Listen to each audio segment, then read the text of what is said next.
ગેસના લિંક બાકી હોવાની બોગસ લિંક મોકલી છેતરપિંડી થવાનો મામલો પ્રકાશમાં આવતા સાંસદ હેમાંગ જોશી દ્વારા લોકોને સાવચેત રહેવા અપીલ કરી છે। આજના ડિજિટલ યુગમાં મોબાઈલની અંદર વિવિધ લિંક દ્વારા છેતરપિંડીના અવનવા બનાવો સામે આવતા હોય છે। ત્યારે શહેરના અનેક નાગરિકો પાસે વડોદરા ગેસ લિમિટેડના નામે બોગસ મેસેજ મોકલીને ગ્રાહકો સાથે છેતરપિંડી આચરવાની કેટલીક ઘટનાઓ પણ સામે આવી છે।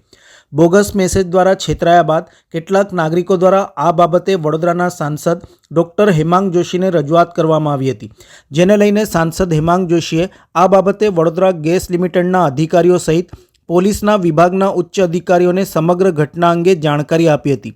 તો સાથે સાથે વડોદરાના અનેક ગેસ કનેક્શન ધારકોને અપીલ પણ કરી હતી કે આ પ્રકારની બોગસ લિંક પોતાના મોબાઈલમાં આવે તો તેને ખોલવી નહીં અને કોઈપણ પ્રકારનો આર્થિક વ્યવહાર કરવો નહીં। હાલમાં જ્યારે સમગ્ર દેશની અંદર ડિજિટલ માધ્યમથી જે પ્રકારે છેતરપિંડી ફાઇનાન્શિયલ સ્કેમ નું એક ટ્રેન્ડ વધી રહ્યો છે અને કોઈપણ ફેક અકાઉન્ટ દ્વારા અથવા કોઈપણ ફેક નંબર દ્વારા આ પ્રકારના સ્કેમ વધી રહ્યા છે, ડિજિટલ અરેસ્ટના પણ બનાવો બની રહ્યા છે, ત્યારે વડોદરાનો એક લોકલ એવો એક નવો સ્કેમની જાણકારી અમને સૌને મળી રહી છે।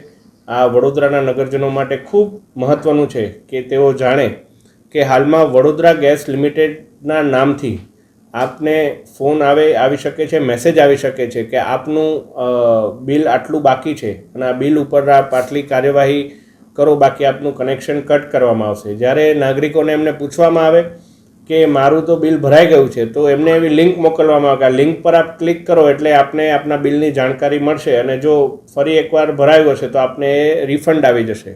પરંતુ વડોદરા ગેસ દ્વારા આવું કોઈપણ પ્રકારના હરકત કરવામાં આવતી નથી। આવું કોઈ પણ વડોદરા ગેસના નામે કોઈ ફ્રોડ આપને ફોન આવે તો મારી આપ સૌને વિનંતી છે કે આને ઇગ્નોર કરવું અને શક્ય હોય એટલું રિપોર્ટ કરવું અને આવા કોઈ પણ લિંક ઉપર ક્યારેય પણ ક્લિક આપના ફોનથી ના કરવો એટલી એક મારી આપ સૌને વિનંતી છે। અત્યાર સુધીમાં 4 થી 5 આપણા વડોદરાના નાગરિકોને ની મને રજૂઆત આવી છે કે વડોદરા ગેસના નામે આ તમામ બાબત થાય છે। વડોદરા ગેસના અધિકારીઓને પણ મારા ઓફિસથી સંપર્ક કરવામાં આવ્યો છે અને ચકાસણી પણ કરવામાં આવી છે કે આવા પ્રકારના કોઈપણ ફોન અથવા કોઈપણ લિંક વડોદરા ગેસ દ્વારા પર્સનલી કોઈને મોકલવામાં નથી આવતા।